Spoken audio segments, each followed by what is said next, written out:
Hello, it's Jim Hutchins for the Jerusalem Connection Spot Report for this week. There are many promises. As a matter of fact, the scriptures are filled with the promises of God, Holy Scriptures. And one of the most relevant for our day, I think, is one that Jesus gave concerning the Holy Spirit when He would come. He says in John chapter 16, verse 13, "But when the Spirit of truth comes, He will guide you into all truth. He will not speak of His own. He will speak only what He hears, and He will tell you of things to come." I think last week at the Democratic National Convention that we had a preview of things to come. You'll remember that caused quite a stir when in the Democratic platform the mention of God was removed, and also the mention of Jerusalem being the capital of Israel. That was likewise removed. Been in there for decades. Some feel that this was an oversight. I don't think it was. And I think that the ruckus that it caused is what had them include these two things. But this represents, number one, a hostility toward God, and likewise a hostility toward the promises that God has made with regard to Israel and Jerusalem. Abe Greenwald, writing in Commentary Magazine, said this: "America got an unvarnished look at the Democratic Party's internal conflict on Israel. Half of the party represents the pro-Israel consensus in America. The other half, not so much. For all the talk about the unrecognizably extreme new Republican Party, it's the Democrats whose fringe has quietly made deep inroads into the center, and especially when it concerns Israel and the fundamentally altered nature of the Democratic Party."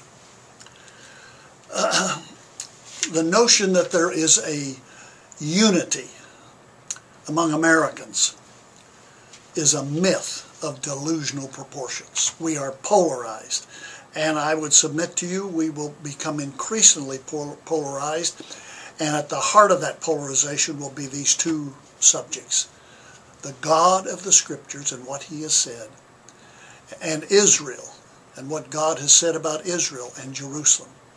That will be the heart of this conflict now and for the foreseeable future. It's already pervasive in the secular campuses of this country. Anti-Israel, anti-Zionist,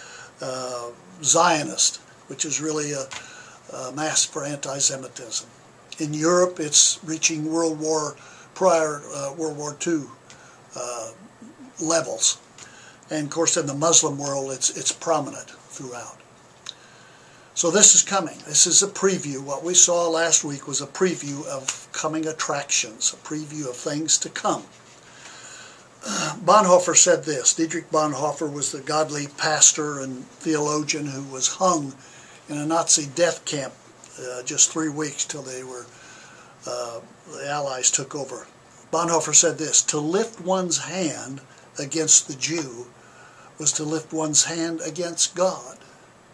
To kill the Jews was an attempt to kill God, to wipe Him out." This is what we can expect from the future, and increasingly throughout the world. A ban on God, a ban on Israel. And I think what we're told in Revelation chapter 14 and verse 12 is especially relevant. This calls for patient endurance and faithfulness on the part of the saints who obey God's commands and remain faithful to Jesus. Obey God's commands and remain faithful to Jesus. That's the call. That's the challenge. God help us. Till next week, Od Ki Yavo Shiloh, or until Messiah comes, Shalom Aleichem.